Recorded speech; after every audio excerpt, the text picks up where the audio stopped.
Welcome to the developer update. I'm Jeff from the Overwatch team. I'm here today to follow up on a previous developer update where I mentioned some hero balance changes that were coming. So recently with our Lunar New Year patch, the Year of the Dog patch, we accidentally patched in some changes that were headed to the PTR, but that weren't fully finished and not all of the changes made it. So some of you might have noticed a weird sneak preview of some of these changes, and for that, I apologize that that mistake happened. We backed those out, but now they're making their way to the PTR for you to check them and test them in the upcoming week. So some of the things that we are changing have to do with Mei. And Mei in particular, we don't think is that far off from being pretty well balanced, but she could use a little bit of help. So something that we're trying is increasing the duration of her freeze. How this will affect you as a Mei player or somebody playing against Mei. Before there were those moments where Mei would be using her primary fire against you, would start to be freezing somebody, maybe somebody with a lot of mobility like maybe Genji or Tracer or somebody like that, and then they would go around a corner and Mei would lose them pretty quickly. We think this increase to the freeze time, raising it from 1 second to 1.5 seconds, will give Mei more of a chance to fully freeze some of her enemies. So we're interested to see how this plays out. We're also giving Mei a few more shots with her Icicle on her endothermic blaster. So that's her alternate fire, the snipey one. So you should have a few more opportunities to headshot Tracer when she's coming at you. So that's Mei. We're looking forward to those. Then there's a lot of changes happening for Sombra. The biggest change is probably that we're no longer tracking ult charge or generating ult charge off of her hacked health packs. We felt like this mechanic was playing out a little awkwardly.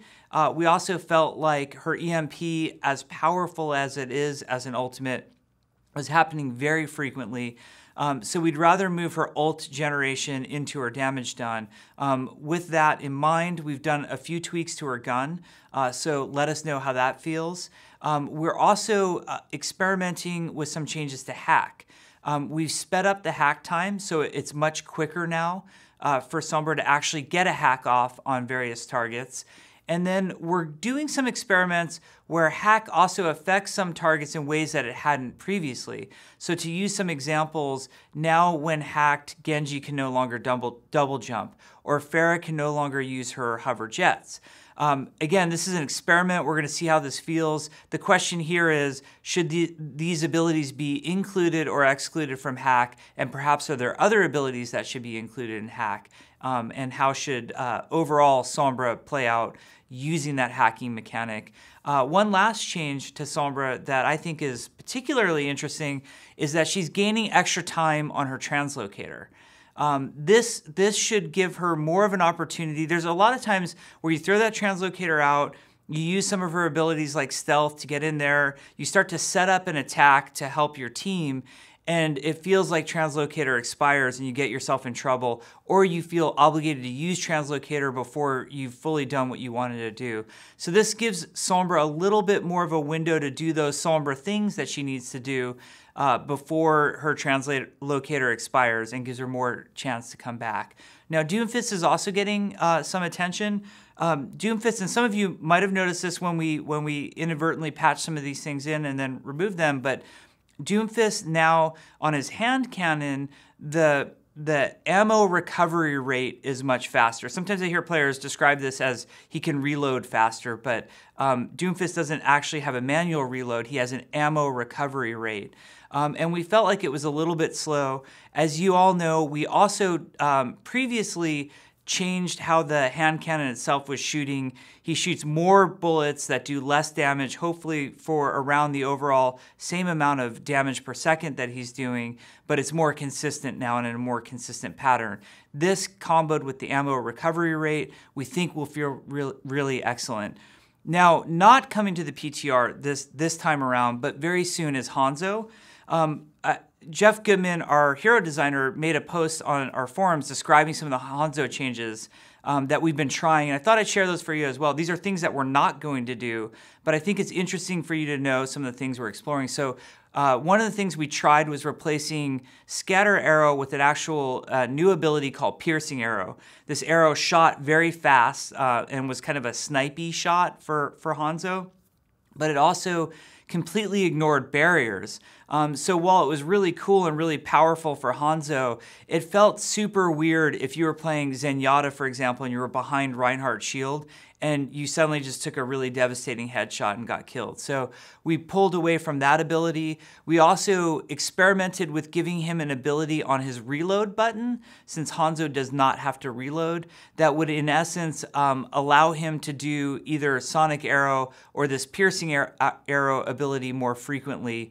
Again, it was a pretty fun idea. It didn't play out how we really expected it to.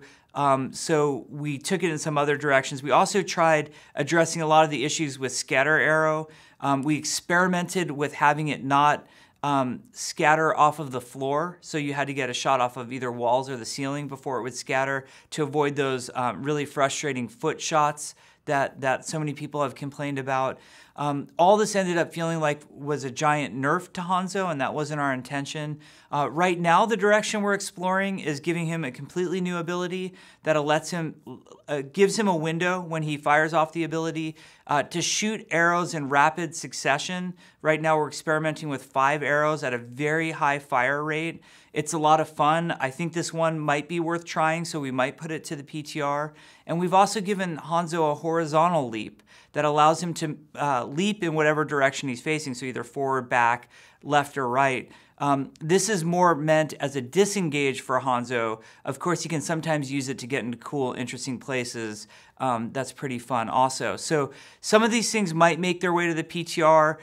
We'd love to hear your thoughts on them and see what you think as you play with some of these different abilities. But the immediate ones coming to the PTR are Doomfist, Mei, and Sombra. Hanzo is coming up soon, but is not quite ready yet. And as I mentioned before, Symmetra is on our list. We're brainstorming different versions of what Symmetra changes could be. And last but not least, we're also talking a lot about Torbjorn, how to make him more viable and a more accepted teammate and a more accepted hero that we want to see him in more instances. So that's coming further down the line. We hope these hero balance changes give you guys some really concrete things to both playtest with us on the PTR, but also discuss on the forums. As always, we'll be following all the feedback, and we really thank you for all of your input. Thanks.